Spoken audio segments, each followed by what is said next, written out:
ठीक है ना। तो आज का जो मेरा मेन टॉपिक है, वो मेरा मेन टॉपिक क्या है आपका, बैलेंस शीट जब फाइनलाइजेशन करते हैं तो उसमें क्या क्या पॉइंट्स होते हैं जो आपको ध्यान रखने चाहिए। जब भी आप कोई बैलेंस शीट फाइनल कर रहे हो एज ए अकाउंटेंट, तो किस किस मेन पॉइंट को आपको ध्यान रखना चाहिए। क्योंकि जब भी आपकी जो बैलेंस शीट है वो किसी सीए के पास ऑडिट होने के लिए जाएगा, तो उसमें कुछ मेन पॉइंट्स होते हैं जो आपको ध्यान रखने चाहिए। ठीक है, जो मेन पॉइंट कंसिडर करने चाहिए आप लोगों को, तो उसी पॉइंट को मैं धीरे धीरे करके आपको डिस्कशन करूंगा पॉइंट। ठीक है, तो आप लोगों से बस यही मेरी उम्मीद रहेगी कि आप लोग जो है कि एक एक करके सारे पॉइंट्स को समझें और इनको अपनी नोटबुक में नोट भी करते चलें।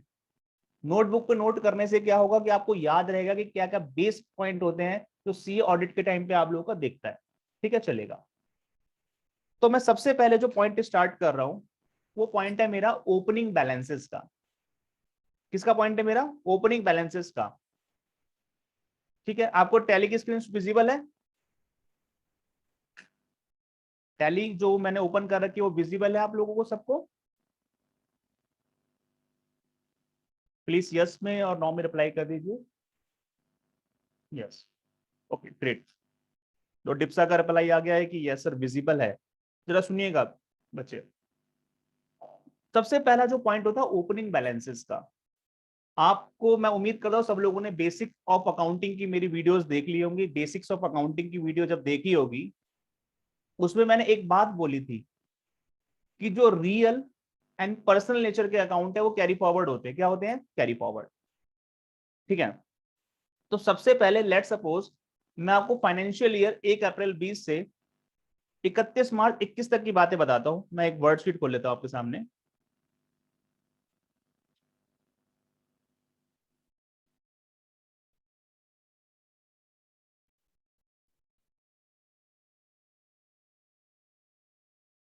ये आपको वर्डशीट दिख रही होगी। मैं आपके सामने 1 अप्रैल 2020 से मान लीजिए 31 मार्च 21 की मुझे बैलेंस शीट फाइनल करनी है। मान लीजिए मेरा फाइनेंशियल ईयर है 1 अप्रैल 20 से लेकर 31 मार्च 21 तक।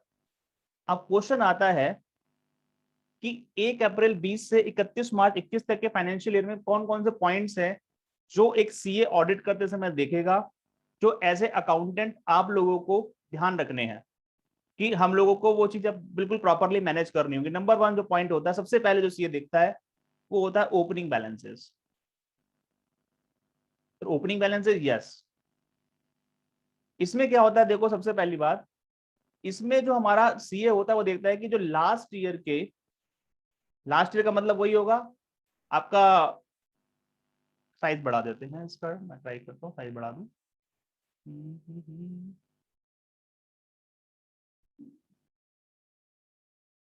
ठीक है दीप्सा,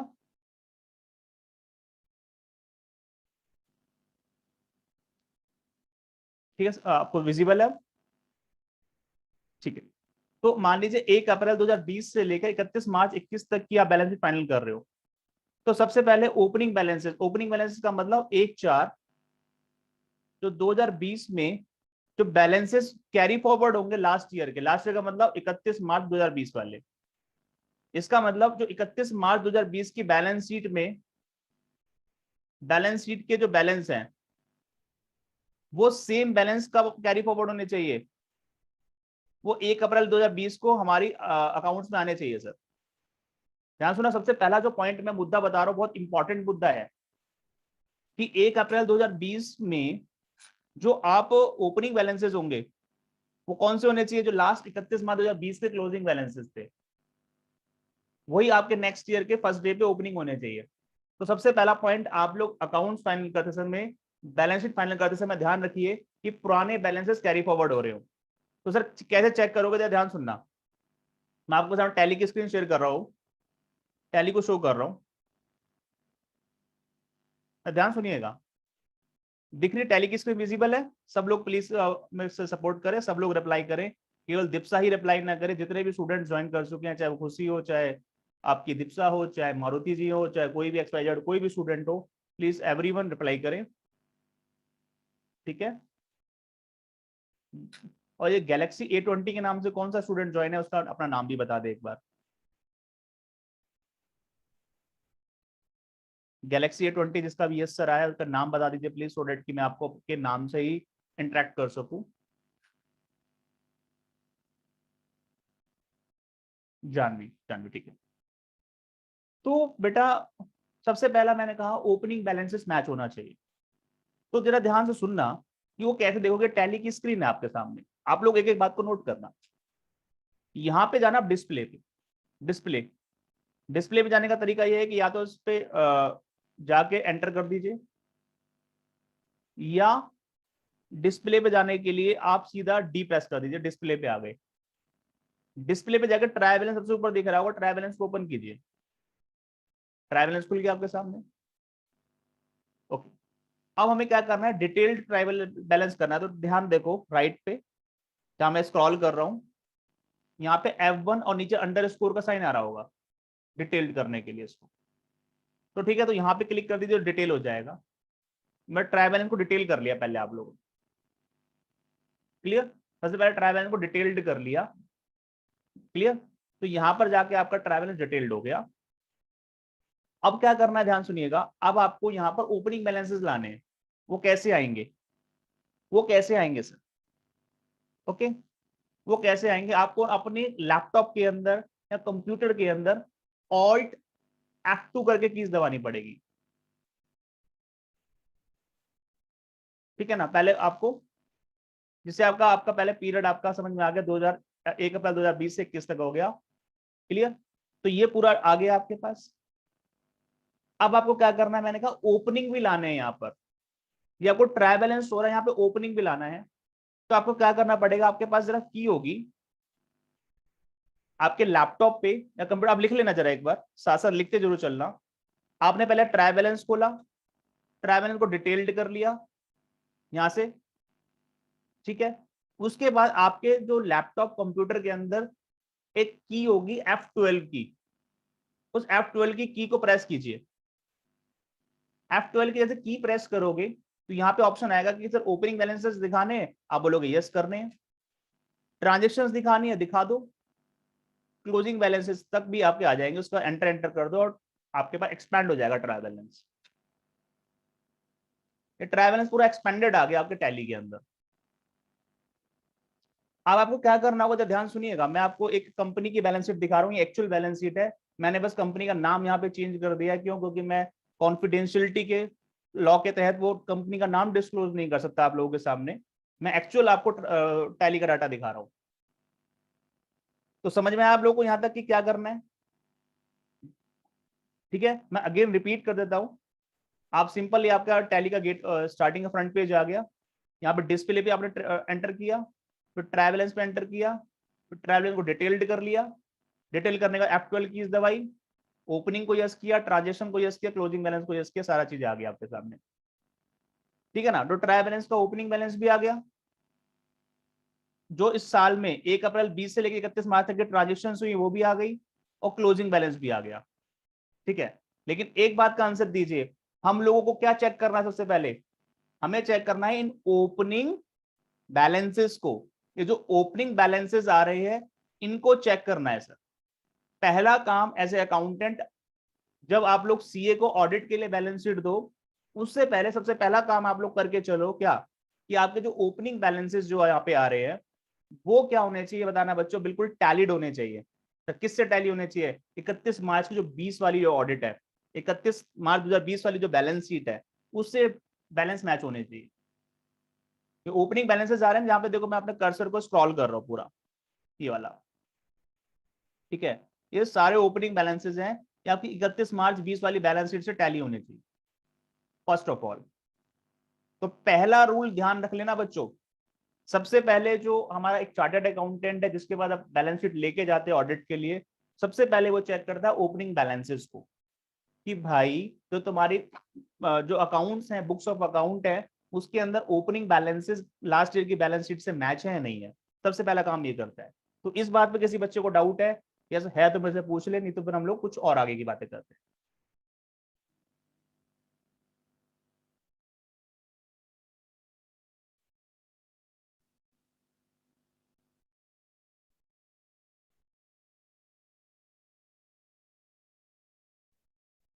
प्लीज रिप्लाई।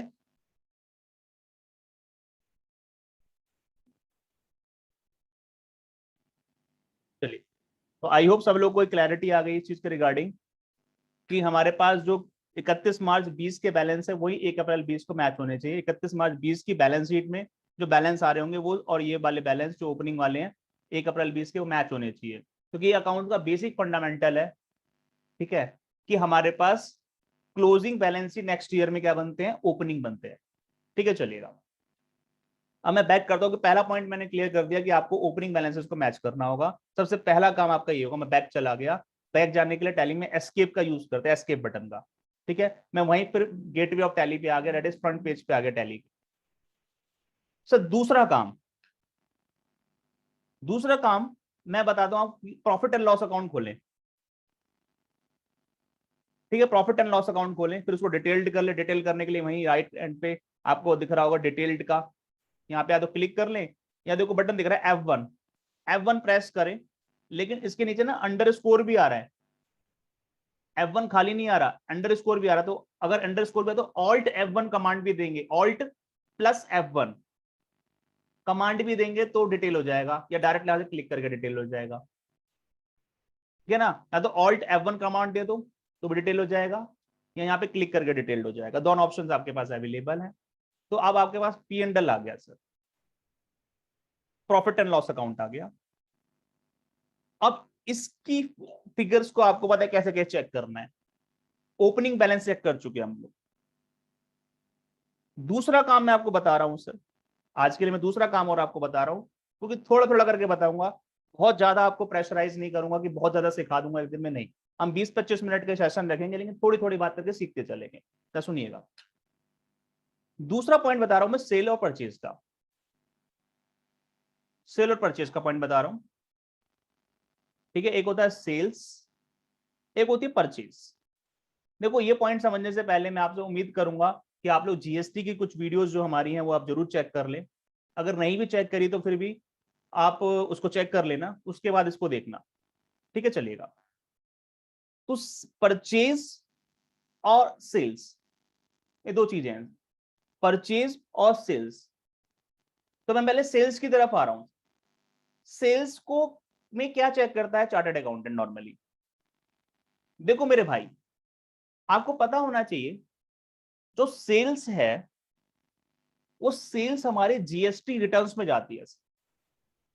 सेल की फिगर कहां जाती है? जीएसटी की रिटर्न्स में जाती है, ध्यान सुनिएगा। और जीएसटी की रिटर्न्स में भी काफी तरीके की रिटर्न्स है, मैं आपके साथ वही वर्ड की शीट द्वारा से शेयर कर रहा हूं। आपको आई होप वर्ड की शीट दिखनी चालू हो गई होगी। दूसरा पॉइंट मैं डिस्कस कर रहा हूं सेल्स का। ठीक है ना, सेल्स की फिगर जाती है GST returns, in GST return.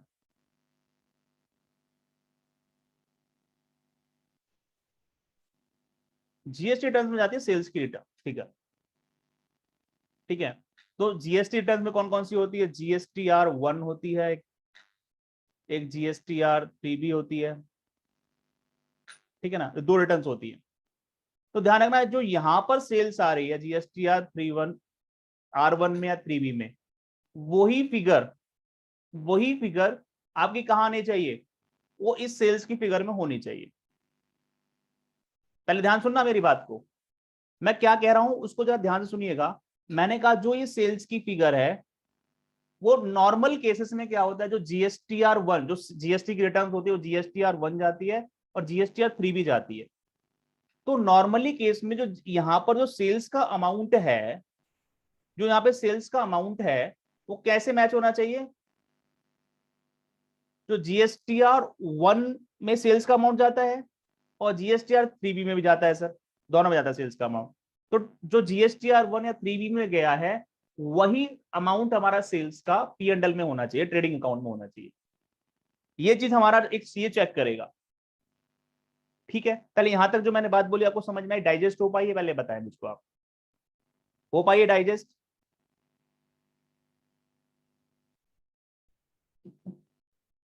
Clear है यहां तक का पॉइंट?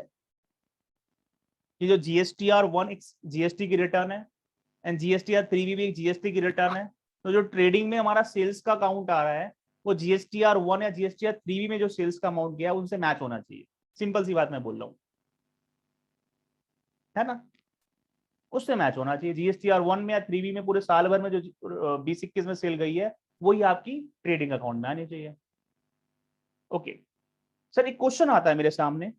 क्वेश्चन मेरे सामने क्या आता है जरा सुनिएगा। क्वेश्चन मेरे माइंड में आ गया, सर क्या ऐसा पॉसिबल है, नहीं पहले जीएसटीआर 1 एंड 3B में सब में सेम अमाउंट होना चाहिए, वही अमाउंट हमारा P&L में होना चाहिए। ठीक है, जो हमारा जीएसटीआर 1 में होगा वही 3B में होगा और वही P&L में होना चाहिए। ठीक है, पहला तो मैंने यहां तक बताया था। अब मेरे माइंड में क्वेश्चन आ गया, मेरे माइंड में क्वेश्चन आ रहा है सर। क्या क्वेश्चन आ रहा है मेरे माइंड में, जरा सुनिएगा। क्या ऐसा पॉसिबल है कि हमारा जो जीएसटीआर 1 और 3B का अमाउंट और यहाँ का अमाउंट जो हमारी टैली में P&L अकाउंट में आ रहा है वो मैच ना हो? दैट इज जो जीएसटीआर 1 और 3B में अमाउंट आ रहा है और जो ये ट्रेडिंग अकाउंट में अमाउंट आ रहा है सेल का मैच ना हो, ऐसा फिजिबल है? क्या ऐसा पॉसिबल हो सकता है? बता, हो सकता है या नहीं हो सकता, मैच हो या ना हो? यस पॉसिबल है। पॉसिबल कैसे है? यस पॉसिबल है। Is it possible that, is it possible that जो जीएसटीआर 1 and 3B amount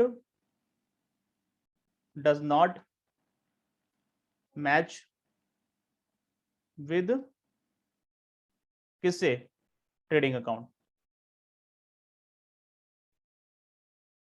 कैसे पॉसिबल है? क्वेश्चन मेरे सामने आया, क्या पॉसिबल है कि जो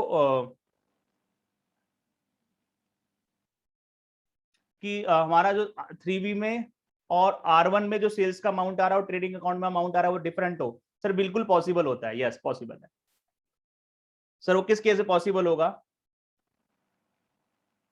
यस पॉसिबल है। किस केस में पॉसिबल है? मान लीजिए कोई ओमिशन हो गई मुझसे, कोई ओमिशन हो चुकी है, मैंने जीएसटीआर रिटर्न्स में या 3B में कोई सेल्स दिखाना भूल गया मार्च तक में, तो सिंपल बात है अगर मैं भूल गया आऊंगा तो बुक्स में हमारी सेल्स ज्यादा आ रही होगी ट्रेडिंग अकाउंट में, और रिटर्न्स में क्या आ रही होगी? सेल्स कम आ रही होगी। जो रिटर्न्स में सेल कम आ रही होगी और बुक्स में क्या आ रही होगी? ज्यादा, ट्रेडिंग अकाउंट में आ रही होगी ज्यादा। तो ये पॉसिबिलिटी है, यस।